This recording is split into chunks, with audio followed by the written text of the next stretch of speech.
যোৱা কেইবাবছৰ ধৰি আমি দেখিছোঁ যে অসমৰ অলিয়ে গলিয়ে শিক্ষানুষ্ঠান যিবিলাক হৈছে, বিদ্যালয়, মহাবিদ্যালয় বা ইউনিভাৰ্চিটি, স্বায়ত্তশাসনৰ নামত তেখেতসকলে যি কৰি আছে, সেইটো আমাৰ কাৰণে কিন্তু অতি ভয়াৱহ, গ্ৰহণযোগ্য নহয়। কিয় এইবিলাক কৈছোঁ চাব আপোনালোক, যে এই স্বায়ত্তশাসনৰ নামত নিজৰ ইচ্ছামতে তেখেতসকলে নতুন শিক্ষক কৰ্মচাৰী নিযুক্ত আৰু নতুন বিভাগ সৃষ্টি কৰিব পাৰে। তাৰ লগে লগে আপোনালোকে চাওক যে নিজৰ দৰকাৰ মতে স্থায়ী নিৰ্মাণ কৰি বা সলনিও কৰিব পাৰে। তাৰ লগে লগে নিজৰ সুবিধা মতে অস্থায়ী ভিত্তিত কৰ্মচাৰী তেখেতলোকক ৰাখিব পাৰে বা উলিয়াই দিব পাৰে, যি ইচ্ছা তাকেই কৰিব পাৰে। আৰু চৰকাৰৰ কি লাভ এইটোত? চৰকাৰৰ লাভ এই যে তেখেতসকলে চৰকাৰে পইচা পাতি দিব নালাগে, স্বায়ত্তশাসনৰ নামত তেখেতসকলে কোনো ধৰণৰ দায়িত্ব ল'ব নালাগে, গতিকে সেই ধৰণে চলি আছিলে। কিন্তু তাৰ ফলত আজি কি হ'ল?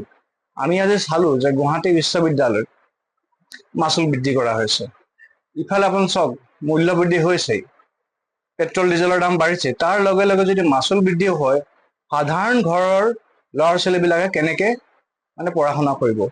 পঢ়া শুনা যদি কৰিব নোৱাৰে, আমাৰ ডেভেলপমেণ্টৰ নামত কি যে ক্ষতি এটা হ'ব, সেই বস্তুটো সকলোৱে বুজি পাব লাগে। কেইটামান তথ্য মই দাঙি ধৰিব বিচাৰিছোঁ। অল ইণ্ডিয়া কিষাণ সভা, অল ইণ্ডিয়া ষ্টুডেণ্টছ ফেডাৰেশ্যন আৰু অল ইণ্ডিয়া ইউথ ফেডাৰেশ্যনে ডিমাণ্ড কৰিছে যে এই মূল্যবৃদ্ধি যাতে ৰোল বেক হওক, সকলোৱে যাতে শিক্ষাৰ অধিকাৰটো পাওক। আৰু তাৰ ফলত কেনেকুৱা ধৰণৰ এটা বিপদজনক এটা ঘটনা ঘটিব পাৰে আপোনালোকে চাওক। এই তথ্য মই দাঙি ধৰিছোঁ।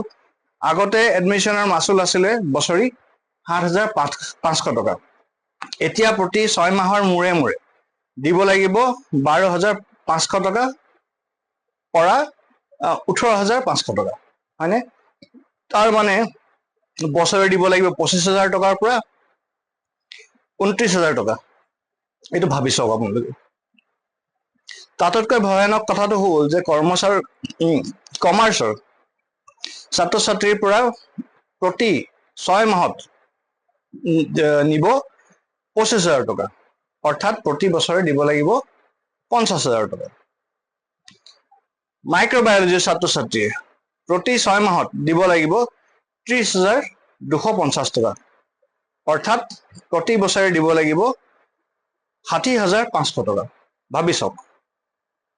এমএডৰ ছাত্ৰ ছাত্ৰীয়ে প্ৰতি ৬ মাহে দিব লাগিব ৫৫,০০০ টকা, অৰ্থাৎ প্ৰতি বছৰে দিব লাগিব ১,১০,০০০ টকা। এতিয়া প্ৰশ্নটো হ'ল যে কিমান ছাত্ৰ ছাত্ৰীয়ে, দুখীয়া পৰিয়ালৰ ছাত্ৰ ছাত্ৰীয়ে এই টকাখিনি দিব পাৰিব? কিহৰ ভিত্তিতে মূল্য বৃদ্ধি কৰিছে বা মাচুল বৃদ্ধি কৰিছে? গতিকে আপোনালোকে সকলোকে আহ্বান জনাইছোঁ যে কথাটো ভাবি চাওক আৰু সকলোৱে যাতে প্ৰতিবাদ সাব্যস্ত কৰে, সকলো ছাত্ৰ ছাত্ৰীয়ে যাতে প্ৰতিবাদ সাব্যস্ত কৰে। এটা কথা মন কৰিব যে এই যে স্বায়ত্তশাসনৰ কথাটো যেতিয়া ওলাইছিলে, অকল বাওঁপন্থী সংগঠনবিলাকহে প্ৰতিবাদ কৰিছিলে বা ইয়াৰ বিৰোধ কৰিছিলে, বাকীসকল কিন্তু কৰা নাই। তেখেতসকলে বুজিয়ে পোৱা নাছিলে যে ইয়াৰ কি ভয়ানক এটা পৰিস্থিতি হ'ব। গতিকে আকৌ আমি দাবী জনাইছোঁ, ইয়াক ৰোল বেক কৰক, সকলোৱে যাতে সকাহ পাওক। যিকোনো খবৰৰ বাবে যোগাযোগ কৰক আমাৰ এই নম্বৰত 9181 307 221।